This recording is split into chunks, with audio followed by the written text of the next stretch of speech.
All right, it is now 5 p.m. and I think it's about time that we start. So, good afternoon, everyone, and thank you all for coming to today's webinar. I'm Patrick and I'm your host for today. We are joined today with the wonderful guest speaker, Ms. Jessica Wong. Hi, Jess, how are you? Hi, everyone. Thank you for joining us this Friday afternoon. Nice to see you all. Yes, it's really nice to see all of you. So Jess is one of our therapist partner that specializes in counseling and psychotherapy with a strong belief that empathic listening in a non-judgmental setting is the key to transform oneself. Today, we will be understanding defensiveness, its manifestations, the reasons behind it, and ways for us to diffuse it.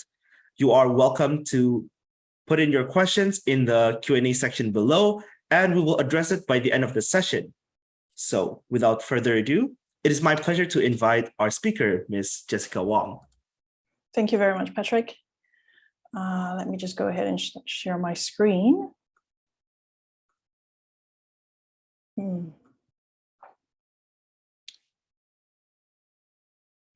Patrick, it says I can't share my screen. Wow. Oops. Yeah. Okay. Yeah, let me try again. Okay. Thank you.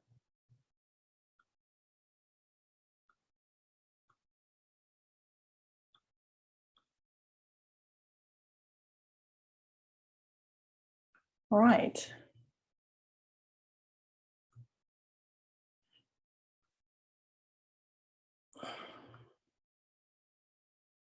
All right. Firstly, hello, everybody.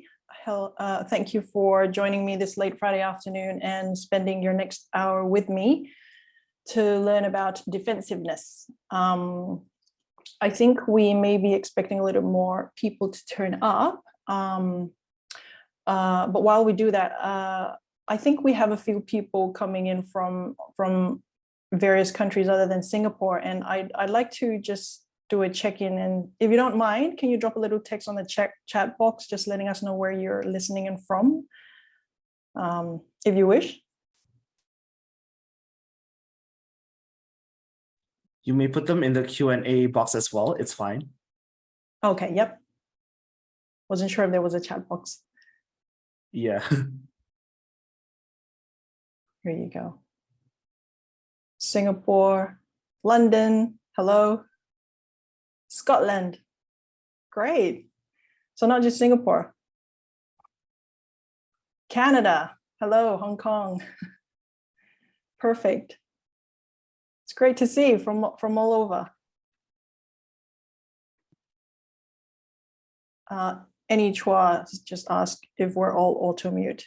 Yes, all of you are auto-muted so that we will be able to ensure that the entire webinar can run as smoothly as possible for everyone to enjoy. If you have any questions, this question section will be for all of you so that if you do have any questions, we will address them at the end of the session for the Q&A section. Perfect. All right. So, well, welcome. It's very great to see people coming in from all parts of the world.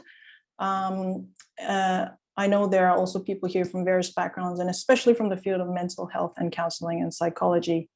A little bit about myself. I recently, just before the pandemic, undertook a counseling master's program with the intention of transitioning into the mental health industry. And so here I am 2 years later with a little bit more knowledge and experience under my belt, and hopefully inspiring others one day at a time. Now, this topic is a certainly very interesting topic, and I am presenting on this concept of defensiveness because it's something I find really relevant, very real in that it's happening around us all the time, and very common in that we encounter this perhaps on a daily basis. I know there is more than one way to understand or view defensiveness, and certainly what I will present today isn't the only view. However, whether you're here today because you get defensive often and want to know how to not get so defensive, or want to know how to better deal with defensive behavior in others, I really hope you can leave after this hour with something of value, or even with something with extra context to add to your existing view of defensiveness. It's a fairly complex and wide topic, and so I may not necessarily touch on everything, but I will focus on the agenda that I have laid out here today. All right, so today I will go through what defensiveness is, its purpose, its implications, how does it manifest? I will present you a few examples and then finish off with ways to respond and manage defensiveness in others as well as within ourselves. So without further ado, let's get started. Okay, so the first and crucial step to managing defensiveness is to have an understanding of defensiveness and why we get defensive.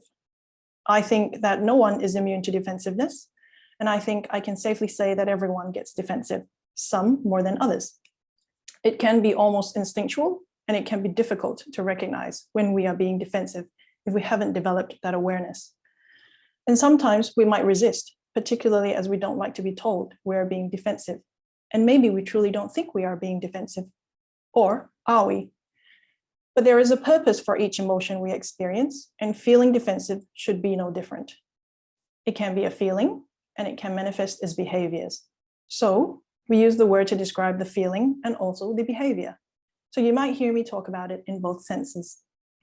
Now, the Oxford Dictionary defines defensiveness as a quality of being anxious to challenge or avoid criticism, or behavior intended to defend or protect, which I think is closely representative of how we think of defensiveness in everyday use. When we say, hey, why are you being so defensive? We're probably meaning to say, why are you being so argumentative? Or why are you being so resistant to what I am telling you? Well, but today I am referring to defensiveness from the context that it is a reaction to a perceived attack or threat. And I bold perceived because it is what the defensive person perceives to be a threat. What is an attack? What is a threat? So firstly, it is an innate human need to feel valued and included. And this need can feel threatened by any feedback, critique, thoughts, opinions, or just information about ourselves that speaks against our moral or social self.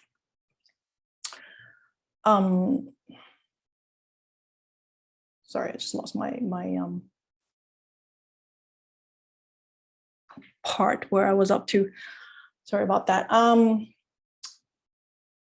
So yes, any thought, opinion, or just information about ourselves that speaks against our moral or social self. When this feedback makes one feel at risk of being rejected or judged, then this is the threat, which leads to a need to defend either your goodness, your rightness, your worth, or the validity of your feelings or perspectives. So by this definition, there can be a tendency to reject or resist feedback that feels threatening and thus result in not being open to feedback. So some of us are more defensive than others, and there can be a multitude of reasons for this. It may mean one has a more sensitive shame and rejection filter. And when external feedback is regarded as a large source for measuring their worthiness and for validating or invalidating their self-concept or self-idea. This is why we may hear people casually say they're just insecure, or they're just more neurobiologically inclined that way. Or perhaps it was developed as a result of their childhood experiences, their culture, or other social factors, such as in cases where certain identities are more marginalized in certain societies. Our behaviors or actions, including defensiveness, may be informed by how we have interpreted our past experiences. Or it could sometimes be a symptom of or part of a larger mental health problem, such as personality disorders. So now I'll talk about purpose, the purpose of defensiveness. It is a form of self-preservation. So as I said, it is a primary psychological need to feel valued and included, and to feel that we are good as a friend, as a family member, a partner, or a co-worker. But this need is threatened when one is made to feel they have done something wrong, or have done something wrong and have difficulty taking accountability for fear of repercussions, thus driving this defensiveness. At the end of the day, everyone really just wants connection, and nobody really actively seeks to be permanently disconnected from others by being defensive. They're not avoiding people, they're avoiding the uncomfortable feelings which can feel destabilizing and painful. So defensiveness is designed to make us feel safe from pain and make us feel less bad about our actions or identity. It is therefore a psychological defense mechanism, and there are ways one may have learned over the course of their life to help cope with difficult feelings, such as shame, guilt, anxiety. And sometimes defensiveness can feel just like that: anger, shame, anxiety, fear, or hurt. Most times, one might not be aware they're utilizing such mechanisms. I will cover off on what some of these defense mechanisms may look like in defensiveness behavior when I come to talk about the ways in which defensiveness can manifest, and as part of recognizing defensiveness in others and in ourselves. Therefore, when it is a learned behavior in order to survive, whether it's a survival mechanism or a primitive instinct, if we do not learn to overcome these instinctive impulses or subconscious behaviors, we're essentially leaning into these narratives of perceived threats, allowing these impulses to drive us and not the other way around. Not owning up to an action that we may know have caused hurt in others, or not being open to accepting feedback, is really giving in to the fear of looking bad or vulnerable. But like any other habit, these mechanisms can be unlearned or adjusted, and it's really about transitioning from acting on impulse to being more skilled in taking and holding feedback without feeling as activated. But this transition cannot really start until we learn to recognize defensiveness in ourselves, and using this emotion not as a sign to fight until we are right, but as an opportunity to learn about ourselves and others. So in a sense, in the context of personal growth and development, I'd like to also see the purpose of defensiveness or any form of emotion as a sign to look inward and learn about ourselves and others. Just like hunger is a signal to eat, I'd like to view defensiveness as a signal to reflect and ask, what am I really trying to protect myself from? And to learn about ourselves. Okay, so I'll talk about potential implications of defensiveness. If you're not willing to be open to listen or hold feedback or any information that challenges your own self-perspective, then what tends to happen is we stop growing. If we resist new information, we probably stop learning. So engaging in defensive behavior can inhibit change or growth, since we are preventing ourselves from hearing what is being said or seeing what's happening or what the other might need from us. So we can't really improve if we cannot listen. Disconnection, especially if we are deflecting people. So when we do that, there is no space for others' views or perspectives. It might even eventually lead to one feeling unseen or not understood, and contribute to that sense of emotional or social loneliness. If we're constantly limiting ourselves to only information that we favor, we're potentially isolating ourselves. Causes communication and understanding. When you don't want to listen, then communication ends there. There's no opportunity to understand further. Defensiveness is a strategy that provides short-lived relief from the threat or fear and the discomfort. The consistent use of this strategy can over time weigh on you, become tiresome, if you always feel like you have to protect yourself. And if left unchecked, it can become automatic or remain the default response, and you simply remain unaware. And you can risk long-term damage to relationships if you cannot move beyond what feels like a hostile and often tense situation. And it can also impact collaboration at work. If, for example, someone in a team portrays themselves to be superior than other people in the team, this might make others feel more unwilling to talk about their own weakness, or perhaps feel the need to deny they exist. It can cause workplace collaboration to break down when more time is being spent on self-preservation than problem solving. So now we have talked about what defensiveness is and its purpose. It is a reaction to a perceived threat to our moral or social self. And it's a survival or coping mechanism designed to protect from uncomfortable feelings like shame, anxiety, or guilt. The sources of these painful, destabilizing feelings are any external feedback that is perceived by us to be saying, I am bad, I am guilty, I am immoral. if you look at it more closely, it's really driven by fear, fear of being seen as bad, fear because of the fear of rejection and exclusion, because it is a psychological need to be valued. So this is the view or cause of defensiveness that I will be talking from. And if you engage in defensiveness or respond to defensiveness with the same, then over time, it can be a real blocker to more connected and authentic relationships. So an important step to managing defensiveness is to learn to recognize and be better at identifying defensive behaviors. They manifest in various ways, and by being able to identify them, you can then proceed to take a certain action. So here I am going to list a few typical variants of defensive behaviors and some examples to somewhat illustrate them as best as possible. We'll start with black-white thinking or binary thinking. It includes expressing opinions in the language of I am right, you are wrong.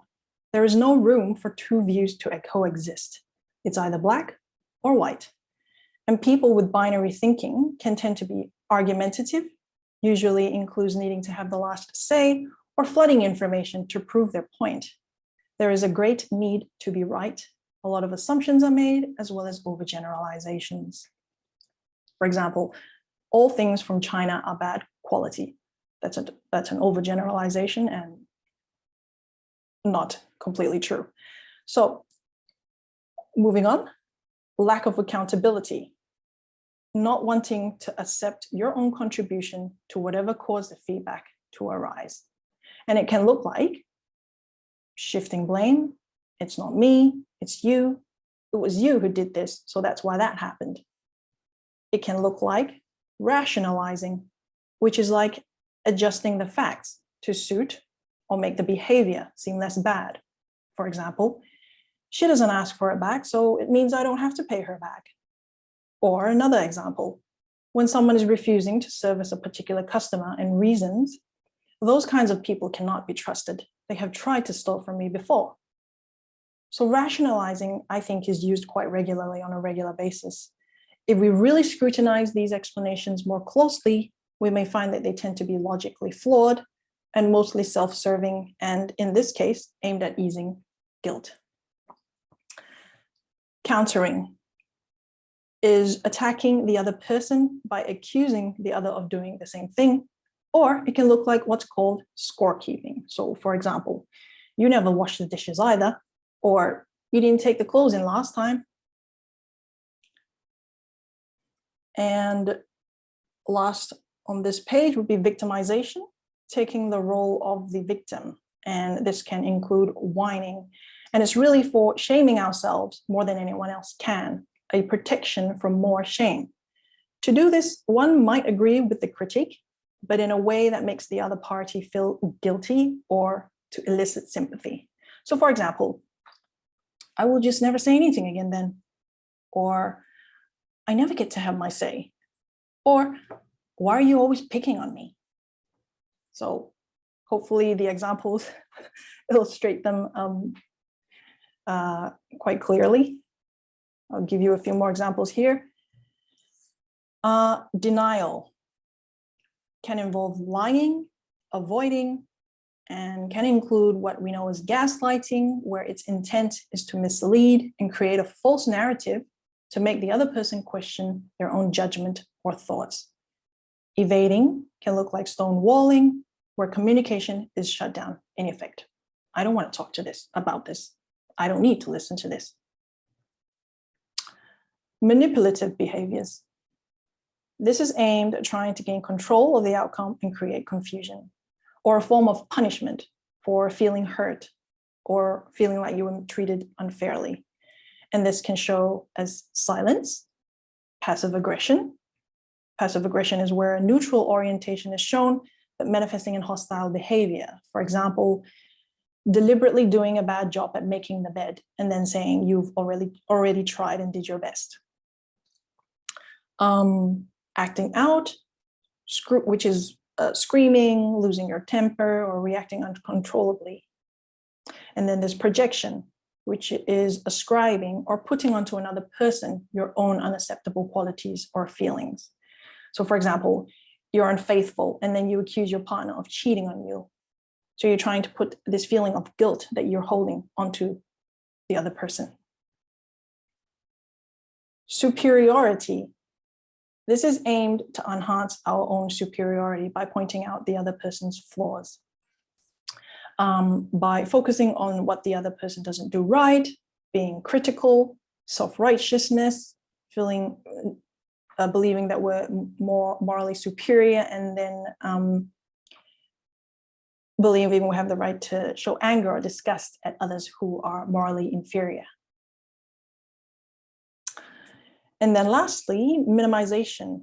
This has an invalidating and undermining effect, essentially playing down the situation. It's not a big deal. You're just being sensitive. Yes, but, or using sarcasm, which is when one lacks courage to say what they really want, using humor to disguise hostility. For example, if I didn't place my shoes back properly and part of the shoe is kind of sticking out, and I go, wow, you are so definitely going to trip over that. So that's a very minimizing sarcasm. So these are hopefully clear examples for you. I want to move on to talk about the difference between defensiveness and self-defense, or protecting your boundaries, because it can feel a bit tricky to spot the differences. And although self-defense can somewhat be distinct from defensiveness when examined more closely, I wouldn't consider it as the opposite of defensiveness. Being defensive is about keeping people out, guarding yourself against the information they are giving you or presented to you, and not being open to the information. Defending because you feel personally attacked or driven by a need to be right, even against information that isn't necessarily malicious, nor intended to minimize or invalidate you, even when it's meant to help you. So if you feel you're being blamed for something you feel is not your fault, it might feel appropriate to explain yourself or justify, and could be considered as standing up for yourself. If it feels like the other is persistent in blaming or misunderstanding you or deeply believing it is your fault, it might even draw out defensiveness in you. And this need for self-explanation needs to be carried out carefully to not blur into defensiveness. And I'll talk about this a bit more later in the how to respond section. While self-defense or boundary setting is about taking the information in, knowing that you are misunderstood, and protecting yourself, not because you are feeling personally targeted or interjecting the information as an attack on your sense of self, because you may know that the other may have their own reasons for thinking or saying what they are saying, but that you also know it does not justify their behavior or criticisms. You can see that the attacks are unfounded or unjustified, and there is an important aspect of awareness or ability to contextualize the other person's words or actions and understand that they don't align with your core values or principles. So it's about letting them know why they have crossed this line for you, letting them know that they have crossed this line for you, and you are taking a stand to accept no further attacks. And most importantly, there is no entering into a defensive pattern where you defend through counter-criticism or attacks. So self-defense is still a form of defense, but it's not in the same category as defensiveness due to the level of awareness and cognitive adaptability of self-defense compared to defensiveness. When I say cognitive adaptability, I mean the ability to adapt your thoughts. You could say it's a more constructive form of defense, or terms like mature defense rather than destructive or immature or even primitive. And where awareness is lacking, then there is a potential it is defensiveness. In a later slide, I will show the varying degrees of defense, but I'll just firstly show you some examples of defensiveness dialogue versus boundary setting dialogue. The next slide. So here are some narrative examples. I will just, under defensiveness, you don't understand. I don't want to talk about this. Stonewalling, evasive, and rigidity. Whatever, you speak as if I am the only one who is like that. This is countering. Okay, I see what you mean, but I don't think that's what happened. You don't even make an effort to blah, blah, blah, shifting blame, rationalizing, countering. While under self-defense, the dialogue is a little bit different. First one, if you continue to criticize me, then I will not have this conversation with you right now. I am happy to discuss how I may have contributed to this, though I don't think it is fair that I blamed entirely for it. I will not speak with you while you're yelling at me. We can talk about it again when you're ready to talk without yelling. The color of my skin does not give you the right to criticize and yell at me. Now, so you can see the language used in self-defense. There is respect for the self and what you accept, and you aren't defending yourself through criticism and counterattacks. There is a clear state of limit or boundary and what is not accepted or what is expected. While in defensive dialogue, there is more indirect communication or none at all and use of criticism or attack.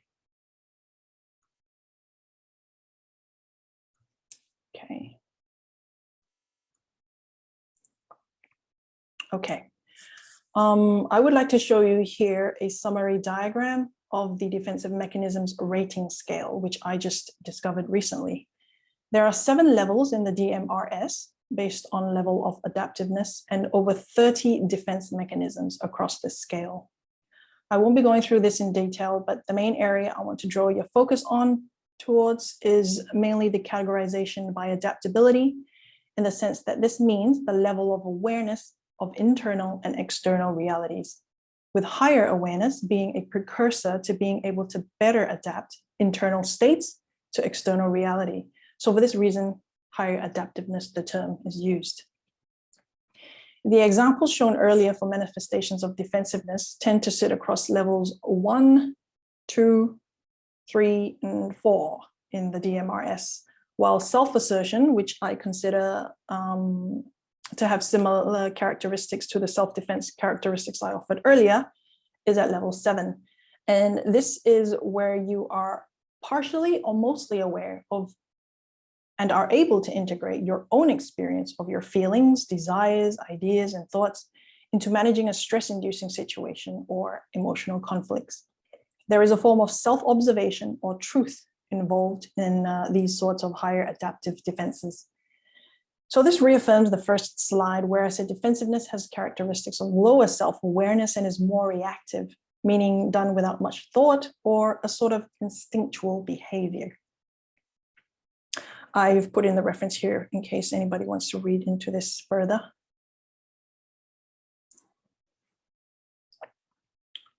So from here, I would like to move into how to respond to defensiveness, firstly in others.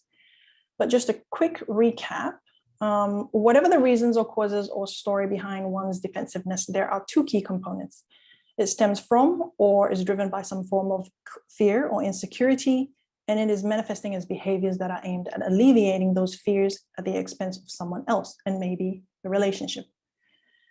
So now we've learned to hopefully better recognize some of the more common forms of defensiveness in others and maybe ourselves.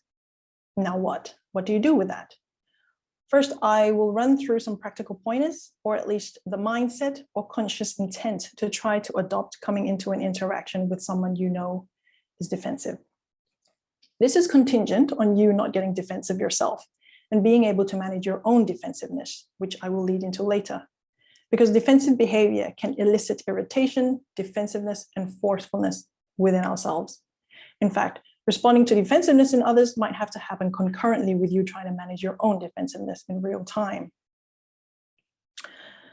As a start, it's kind of obvious, but avoid pointing out defensiveness in the other person. The effect is it feels like you're taking a stab at their whole person or identity, and that can be seen as an additional threat. And it's not addressing the original threat that triggered the defensiveness. Instead, it's an extra layer of threat. And it can also feel invalidating when you're telling someone what not to feel or what not to be. So once you realize they are being defensive, I would suggest steering the conversation in a less aggressive or confronting direction to something more neutral. And this might involve adjusting your tone, your volume, language, and even phrasing. Consider if you were possibly being accusatory or pejorative. Shift your focus to impact. Shift your focus to impact, not intent. Perhaps you did not mean any ill intent, but if you focus on your own intent, then there's a higher possibility you might respond with defensiveness. What we say is not interpreted by ourselves. It is the recipient who is interpreting what you say. So by focusing on impact, you're trying to understand how they are interpreting what you have said, naturally giving space to inquiry. If you've cultivated the kind of relationship where you can call the other person out for defensiveness, then a less confronting way to go about this is, for example, hey, I noticed defensiveness. I'm not trying to put you in the position where you feel the need to justify yourself. I just want to understand. So let's start again. Course correct. And by shifting the focus and shifting into this intention to understand, you move into a process of facilitating the conversation. So for example, this is considered a facilitative question in trying to understand. I'd like to know what you feel or believe I am saying or have said. Can you help me try and understand? They might still be emotionally reactive and defensive, but likely there will be a conversation or continuation of communication by facilitating with open-ended questions. And once you have decided to give the other person the space to express and articulate their perspective and how they perceived what you have said, then it's important to be respectful and non-judgmental and validate their perspective. Of course, this might be contingent on the other person being able to articulate themselves and their thought process. Not everyone is skilled at this because it takes a certain level of self-awareness. And this is why there might be a larger need for facilitation in this stage. You don't have to be skilled at facilitating, but rather try going into this step with genuine curiosity. Non-judgment is not always the easiest to do. I know that. We all have our own biases that influence how we perceive things, our beliefs, and inform our way of responding. My tip is to know this and to start to think of defensiveness as just someone trying to protect themselves, or even as their wound. Is there a reason for them to be fearful? Are you a threat? If not, how can you convey to that person that you are not a threat? Now, this understanding or perspective might better facilitate depersonalization from the other person's defensiveness, especially when they are defending in the form of attacking you. It might also better facilitate respect and validation of the other person's perspective. And of course, you need to be willing to take responsibility or own up to any misjudgment or hurtful actions once you come to realize so. So I've laid out here how responding to defensiveness can flow. This process is not easy in the midst of fiery emotions and swords and guards, and you probably won't be able to incorporate all of these steps in real time. You'd have to be extremely skilled, extremely self-aware to implement this flow with perfection each and every time. But it's not about that. I think the act of trying is an extremely good start, and we just slowly build on it, using each opportunity to practice various steps. But you can see there's no secret recipe. It's not rocket science, nor a complex potion book. There's no magic wand or an off switch we can press to turn defensiveness in the other person off. It's just communication and the intent to understand. So starting with reframing, adjusting how you view defensiveness, and then building skills in recognizing, learning the ways in which it manifests. Because once you can identify them, action can then be taken. What is the action? Redirect or reset. This is the opportunity to shift your focus to impact and adjust your tone, your volume, your body language, rephrase, or just your phrasing. And then come to realize how you were being perceived by using inquiry and curiosity. Ask facilitative questions that are open-ended. And then respecting and validating the other person's perspective. And that this doesn't mean you have to agree with their perspective. It just means you can see how they came to feel the way they do. When you can see from the other person's perspective, you might also be better. You might also better see how you may have contributed to the problem and giving you the opportunity to take accountability or responsibility for that part. Of course, you also need to know when to remove yourself from an interaction if there isn't a progression in understanding, but a deterioration, by suggesting stepping away for some time, like a time out, but also keeping it open for revisiting. Now, there's no guarantee that this approach will facilitate a positive outcome or the best outcome, or even stop the other from being defensive. However, it's far better than responding with defensiveness, which almost always will guarantee an unproductive session and an unsatisfactory outcome. And it may not be as effective for all types of defense styles, particularly those in level 1 or 2 of the defense scales, where there is little to no awareness by the defensive party. In some instances, it may be more effective for you to remove yourself and potentially set boundaries to protect yourself. So in effect, responding to defensiveness may also incorporate assertiveness and boundary setting, and not only learning to recognize defensiveness and defensive styles.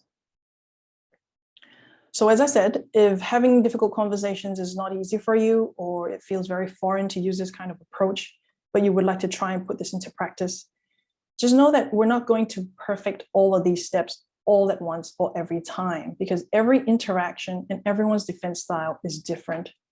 But what I would suggest is to start with at least the first 2 steps, which is reframing and learning to recognize.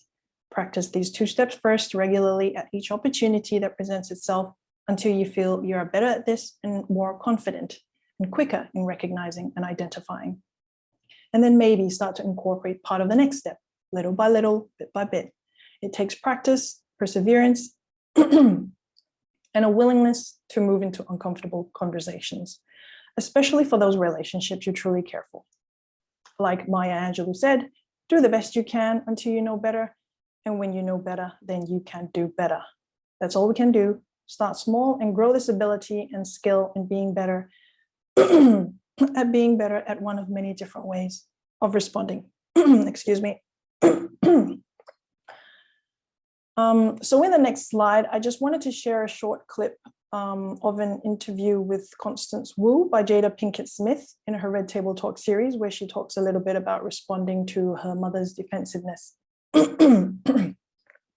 I can relate because my parents are the walking definitions of defensiveness, or maybe a lot of parents are, I don't know, but I think particularly so in Asian culture, as we aren't really encouraged to talk about our feelings.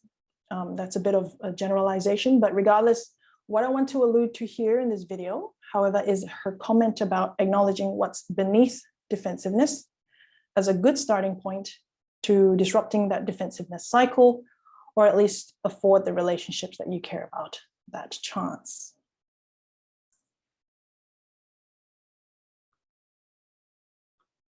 Yeah. And then there were bad FaceTimes. There was one where she suddenly broke down and started insulting me and saying, like, you know how embarrassing it is to not have your daughter speak to you? You did all these horrible things. I had learned through therapy that when that happens, rather than get defensive, to just let her have her feelings. Mm-hmm. I listened and I said, that must have been really hard for you. Mm-hmm. And that's on me. And I'm sorry. And all of her anger disappeared. Yeah. And I realized, oh, it wasn't anger. It was just hurt in disguise. Yeah. But then she was like, oh, never mind. Anyway, did you see these flowers I planted? Like, right. It was instantly over. And it's that moment of empathy, not judgment, not defensiveness, and saying, like, that must have been hard for you. So, yeah. And then there were bad faith. Right. So empathy, not judgment, not defensiveness. Now I am going to move into the managing defensiveness within yourself. Learning to not be as defensive isn't just about not being defensive. If you aren't used to having conversations around what you're feeling and vocalizing what you want and need and your thoughts, then we might have the tendency to deal with situations where we feel challenged or attacked by responding with defensiveness, or perhaps by appeasing, which is allowing the other to perceive how they want and leaving it as it is, just to keep the peace. Appeasing is probably less destructive than defensiveness. However, it doesn't allow for better communication or understanding either. It's really a form of resigning, either because we assume the other person won't listen, or perhaps we don't feel skilled enough to have those kinds of conversations, or in managing defensiveness in the other person, which hopefully you have a better starting point now to work from after this webinar. And so not being defensive doesn't mean to appease. I just want to clarify that. By always appeasing, it could accumulate into resentment over time if you've always appeased, even when you didn't want to, just to keep the peace, just to not be defensive. But if you want to be better at not feeling defensive or be better at taking in feedback to grow and learn, then appeasing isn't really helpful for that. And it will not help one in honing the skill to advocate for themselves either. So let's start with moving towards receptivity, which I believe is the opposite of defensiveness and an essential component in being better at not being defensive. To move towards that, again, learn to identify and recognize. It's not only about identifying the styles of defense you are or have been using, but also about noticing your own emotional and bodily state when you're feeling or being defensive. You could start by reflecting on a recent moment where you were defensive. How did it manifest? Can you see them in the few examples presented earlier? Notice the emotions. Try to name them. Articulate them out loud to yourself, to your journal, to another person who's giving you space to express. For example, are you feeling resentful? Do you feel urgency to control the other's perspective to align with yours? Do you feel like you want to disengage and shut down the conversation? Examine your bodily states, such as changes in body temperature, heartbeat changes, or changes in breathing, any tension. What are your signals so that you can more and more quickly identify when you are feeling and being defensive? So you can be better at checking yourself, because when you're able to identify it, you can then take action. Awareness of your own thoughts in those moments can be practiced through reflection or introspection. So for example, what are you feeling resentful about? What is the information taken to mean by you? What information are you trying to reject? And what does it mean to you to acknowledge it? Does it mean you have failed? Does it mean you are rejected? Does it mean you are bad at something? Really listen to your thoughts and break them down. I find it helpful again to articulate them, be it in writing or to someone that is giving you the space and patience to express. This is how we learn to practice these skills to the point they become more automated and feels more normal and less uncomfortable to do. The aim of this exercise is to find out why you get defensive and the underlying drives that influence you to feel the way you do, so that you can address the underlying threat or fear that is causing the defensiveness. It's not an exercise aimed at further shaming or judging yourself, so be careful not to steer in that direction. Instead, it's learning to validate your own fears and insecurities and acknowledging them and bringing them to the surface and coexisting with them than trying to avoid them. Because once you have a clearer understanding of your own drives and fears, you might be able to more clearly see how they influence your perceptions of a certain feedback and potentially allowing you to better reframe situations and being able to see the difference between an actual attack and perceived attack that is informed by your own fears. Placing yourself outside of yourself and seeing the situation as a whole and not just your own perception could lead to better receptivity over time and better insight into the behavior of not only yours, but others as well. This is like homework that is essential to do in order to improve. And it won't be a single enlightening moment that means everything will be clear. It will be multiple moments which you can capture through introspection and reflection. So once you're aware of your emotions and thoughts through self-inquiry, de-escalation occurs through reasoning with those thoughts. It helps to catch our own forms of rationalization. By considering facts, we can better manage our own bias and invite more objectivity. Of course, in the moment itself, to de-escalate your temptation or urge to be defensive, it may help to pause, breathe, and calm your system. Reframing the situation can happen by reframing defensiveness in others, if that is what elicited defensiveness in yourself. So you see how the steps in responding to others' defensiveness is kind of related to managing our own defensiveness as well. Or by reframing feedback as not an attack on who you are as a person, but as an opportunity to learn and grow. If you can view feedback as a growth opportunity and a chance to get closer to the other person, then it might not be as hurtful.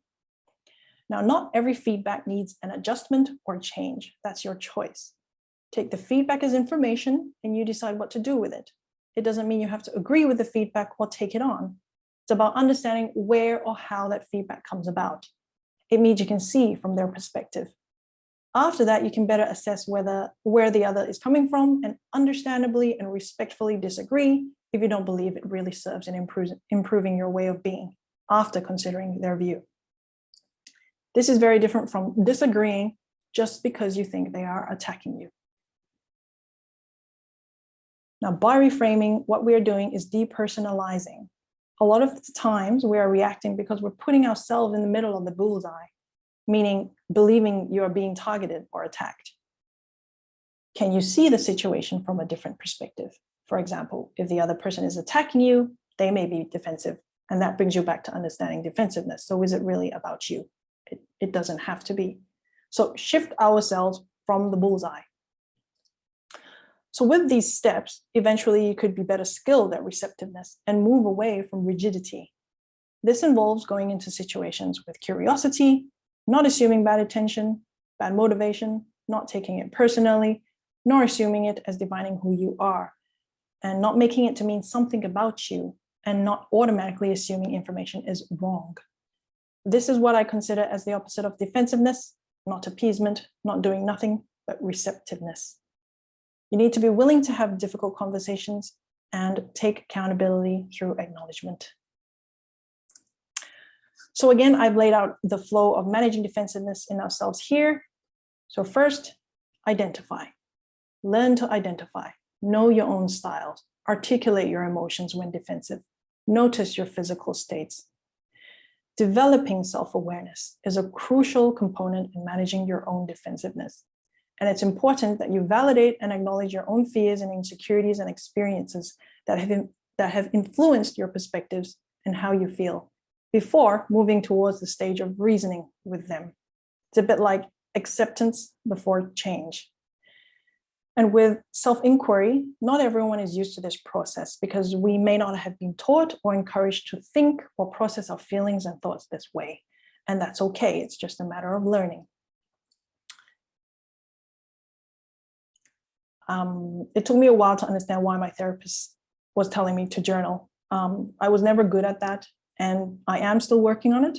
However, it's pleasing to me to know I'm better at it, and I see the difference because these skills I learned from doing this for myself are also skills that help me better facilitate and understand another and in managing others' defensiveness. Now, the reasoning process is aimed at depersonalizing, as I said. And so it's like, how else can you see the situation other than it being personal? Consider the facts, examine closely our reasoning, and identify any assumptions we are using. Reframe the situation. View feedback as a growth opportunity, and understanding whether information is helpful or not to your growth. This process takes time, patience, and practice. It takes time to change lifelong emotional or cognitive habits that have helped us survive for so long, but at the same time could also be what is limiting our growth. We can be more than our instincts, our hardwired instincts. We can do better. With a little knowledge of what they are, we can overcome some of these inner forces, and they are certainly powerful, but self-knowledge can be just as powerful. And sometimes the biggest and most noble fight is deep within ourselves. And I think this is a battle worth paying much attention to. So in a nutshell, responding to defensiveness in others as well as ourselves really emphasizes on learning to identify those behaviors, self-awareness. These are precursors to building self-acceptance, empathy, and understanding. And learning about assertiveness and communication skills may also be useful, and even therapy to assist in the reflection and reasoning process. So here I will finish off with some benefits of responding with understanding to yourself and others, allowing possibility of repair by not deflecting and validating and understanding another person's perspective. They can experience acceptance rather than more shame, fosters trust. So when you respond to differing opinions or criticisms in a respectful, non-defensive manner, you're connecting with the other person and diffusing any tension. And this creates trust. And with trust, we open up more space for discussion. The other person lets down their guard and might be more willing to hear you out. So build the skill to be more receptive to feedback over time. Receptivity can foster more receptivity in communication, improved connectivity with others, and opportunity to learn other perspectives, thus improving your cognitive flexibility.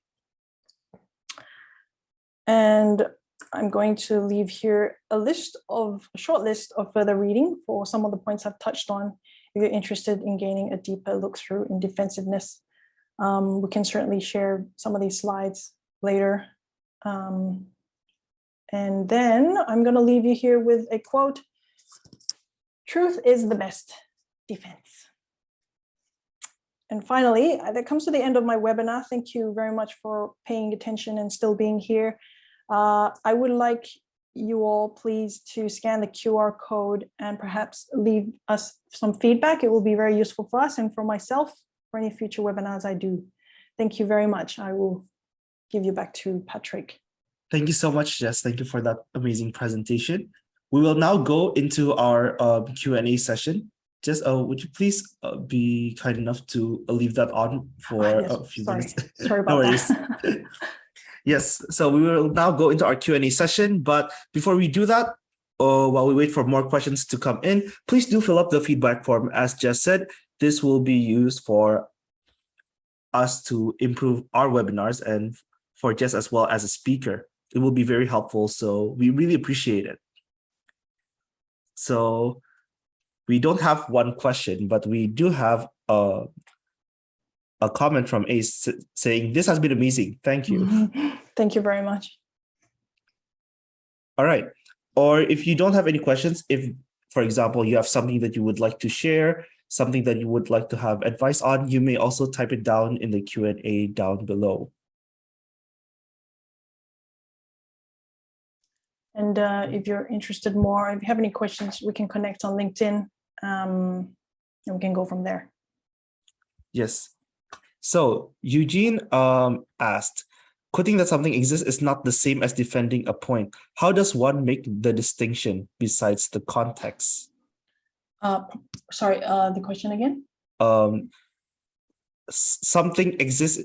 Quoting that something exists is not the same as defending a point. How does one make the distinction?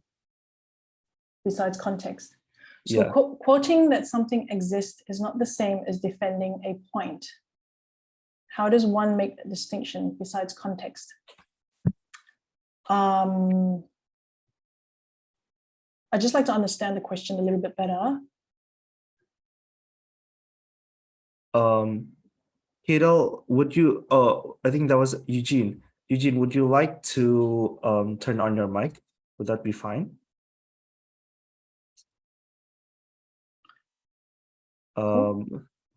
So let me answer some of the questions real quick. So yes, you will be able to access this recording on YouTube. We will be posting it on our YouTube channel, Adventist Wellness. You can check it whenever once this is done. Christine asked, can defensiveness be related to mental health conditions? Would the approach to managing it differ compared to if the person does not have a mental health condition? Yes, defensiveness can be a symptom or part of a mental health condition, like a certain personality disorder. And I think generally, if you apply the concept of understanding, it may not be as effective to certain defense styles, or if it's part of a more severe mental health disorder. However, I always think that, showing empathy and understanding never deteriorates any existing situation. It always serves to improve. But with any mental health condition, I think it really depends again, on the specific mental health condition and the severity, and certainly additional approaches may be more effective. All right, thank you. Hope that answers your question, Christine. Eugene, okay, you can't because you're in class. So we will get back to that later, yeah? Rosalind has a question. Is gaslighting similar to projection? So gaslighting involves usually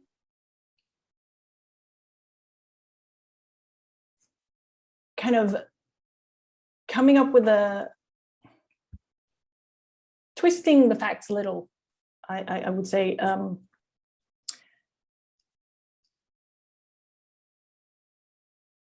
It's similar, however, I think it's similar in the fact that both are done without much awareness. And it can be done to alleviate guilt. However, the method is different. Projection is simply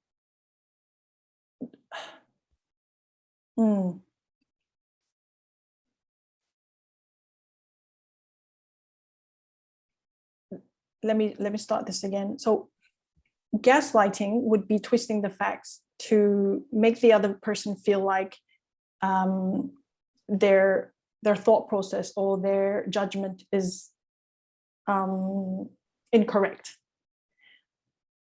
Projection, on the other hand, is you have a feeling within yourself that you can't quite accept. Let's say you're guilty and you're coming up with a situation and putting the other person in a similar situation so that they would also have similar feelings that you're harboring. Okay, there are certain aspects that are similar in that if the other person starts believing that they're also guilty, for example, then it can turn into gaslighting. So it's kind of blurred. There are similar aspects. It really depends on the impact. Do you know what I mean? I hope that answers your question. Hopefully that answers your question. Okay, we have quite a lot. Eugene, I think your question can be asked with her personally because your earlier question was not quite clear. Maybe you can reach out to her on LinkedIn. There are other questions that would like to go through. One of them is Deb. Will one ever be one without defensive or grow into using defensive for their good and not as a protection? Will one be ever without defensive or grow into using defensive for their own good? As I said, I think no one is immune to defensiveness, and perhaps you can grow into using kind of more mature defenses compared to less of the kind of level 1-2 defenses as you grow your awareness. So, like I said, you can use a combination of defensiveness. Maybe perhaps at the moment they're more of the impactful ones where you really have no awareness that you're using them. But over time, you can be using more of the mature ones and a combination of them, say 80% mature and 20% immature, if we're going to put it mathematically. So I don't think we're ever going to live without defensiveness, let's just say, or defenses. All right. And I think we can get 1 to 2 more questions in before we end off for today. Cattell asked, how can we get more people, either in our professional or personal sphere, to be more aware of it without sounding like you know what you do? Could you repeat the question again? Sorry, Patrick. How can we get more people, either in our professional or personal sphere, to be more aware of defensiveness without sounding like you know what to do? Okay. Well, first of all, obviously, I think to bring awareness, approach a topic from neutrality. So talk about what defensiveness is, listing examples.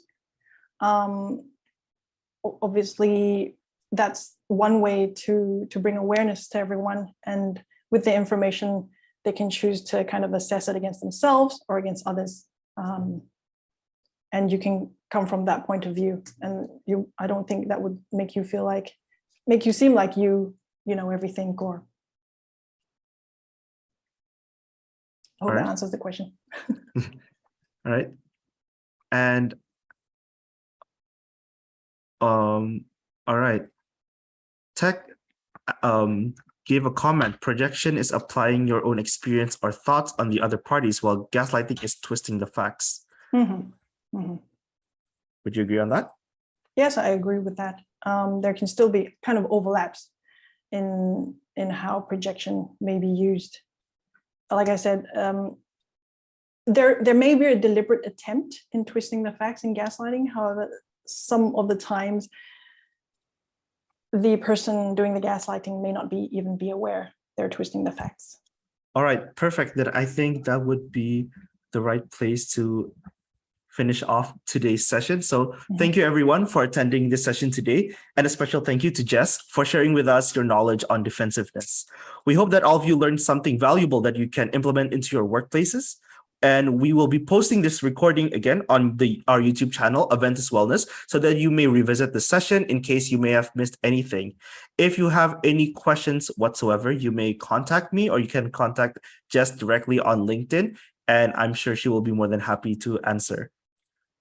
So, of course, if you want Ms. Jessica Wong to lead a dedicated workshop for your company's need or for anything related of the sort, you may also contact me or Jess directly, and we will be more than happy to help and advise accordingly. Our partner therapists are all licensed to provide counseling and craft a bespoke program for you so that your company can thrive with a motivated team that highlights corporate wellness. I would like to apologize as well on behalf of Aventus Wellness if we have done anything that caused discomfort in your experience today, and we would love to see all of you again on the next webinar. So goodbye, and hope all of you have a great weekend. Thank you, everyone. Bye-bye.